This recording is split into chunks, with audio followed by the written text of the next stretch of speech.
मुंबई की हलचल भरी शाम थी और हीना अपने दोस्तों के साथ गोवा जाने की ट्रेन में बैठी थी। हल्की ठंड के साथ हवा में वो उमस थी जो मानसून की दस्तक से पहले महसूस होती है। हिना ने खिड़की के पास वाली सीट चुनी, बाहर की ओर देखते हुए अपने विचारों में खो गई। पिछले कुछ हफ्तों से रोहन की यादें उसे बार बार सताती थी। अरे हिना, तुझे खिड़की से बाहर क्या दिख रहा है? उसकी दोस्त प्रिया ने मजाक में कहा। हिना बोली, कुछ नहीं यार, बस यूं ही। हिना ने मुस्कुराते हुए जवाब दिया और फिर से फोन में कुछ स्क्रॉल करने लगी। ट्रेन धीरे धीरे स्टेशन से चल पड़ी। यात्रियों ने हंसी मजाक शुरू कर दी और बातचीत की गूंज ट्रेन के डिब्बों के गूंज से मिल गई। तभी ट्रेन के गेट के आगे एक आवाज आई, मुझे जाने दो यार, मेरी सीट वहीं है। और तभी किसी ने हिना की सीट के पास आकर कहा, एक्सक्यूज मी, ये मेरी सीट है। हिना ने ऊपर देखा और जैसे ही उसकी नजर सामने वाले शख्स पर पड़ी, उसकी सांसें एक पल के लिए थम गई। वो रोहन ही था। रोहन भी चौंक गया, लेकिन फिर उसके चेहरे पर हल्की सी मुस्कान आई। हिना, उसने एक अविश्वास के साथ कहा। हिना ने खुद को संभाला और मुस्कुराते हुए कहा, तुम यहाँ फिर से? लगता है सफर में हमारी किस्मत हर बार टकरा ही जाती है। रोहन की सीट ठीक हिना के सामने थी। दोनों ने बिना कुछ कहे एक दूसरे को नजरों में समझने की कोशिश की। ट्रेन की खिड़की से आती हल्की हवा और रात के सफर की शुरुआत में माहौल को कुछ और ही सुकून से भरा बना दिया। तो गोवा घूमने जा रही हो? हाँ, वैसे भी मुंबई की भीड़ से थोड़ा ब्रेक लेना जरूरी था।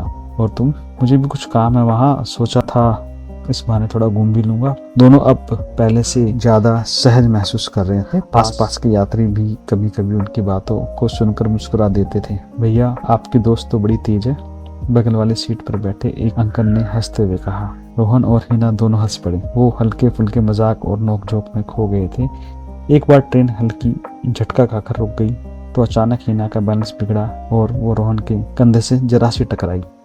कुछ पल के लिए दोनों के बीच एक अनकहा सा रोमांस जागने लगा। हिना की धड़कनें तेज हो गई और उसने अपनी झुकी नजरें फिर से उठाई और फिर झुका ली। रोहन ने भी मुस्कुरा दिया। पास बैठी आंटी ने मजाक में कहा, लगता है भगवान जी ने आप दोनों को फिर से मिलाने का प्लान बनाया है। जैसे जैसे रात गहराने लगी, ट्रेन में बाकी यात्री धीरे धीरे सोने लगे। दोनों ने हल्की हल्की बातें शुरू कर दी जो धीरे धीरे गहरी होती चली गई। रोहन ने उसे अपने बचपन की कुछ कहानियां सुनाई तो हिना ने अपनी कुछ अनसुनी बातें रोहन के साथ शेयर की। कुछ बातें ताकि दूसरे यात्रियों को तकलीफ ना हो। तुम्हें कभी लगा नहीं कि इसी से सिर्फ मुलाकात में इतना जुड़ा हो सकता है? हिना ने अचानक से पूछा। रोहन ने थोड़ी देर सोचा, फिर कहा, कभी नहीं सोचा था, लेकिन अब लगता है कि हाँ, हो सकता है। रात बीत चुकी थी और सुबह की पहली किरणें ट्रेन की खिड़की के अंदर झांक रही थी। ट्रेन धीरे धीरे गोवा स्टेशन पर पहुंचने लगी। हिना और रोहन दोनों ही जानते थे कि अब सफर खत्म होने वाला है। जब ट्रेन स्टेशन पर रुकने लगी तो रोहन ने हल्की मुस्कान के साथ कहा, तो क्या ये भी बस एक और सफर था? हिना ने उसकी तरफ देखा, कुछ कहने को जैसे होठ खुले, फिर एक छोटी सी मुस्कान के साथ उसने कह दिया, शायद हाँ, शायद नहीं।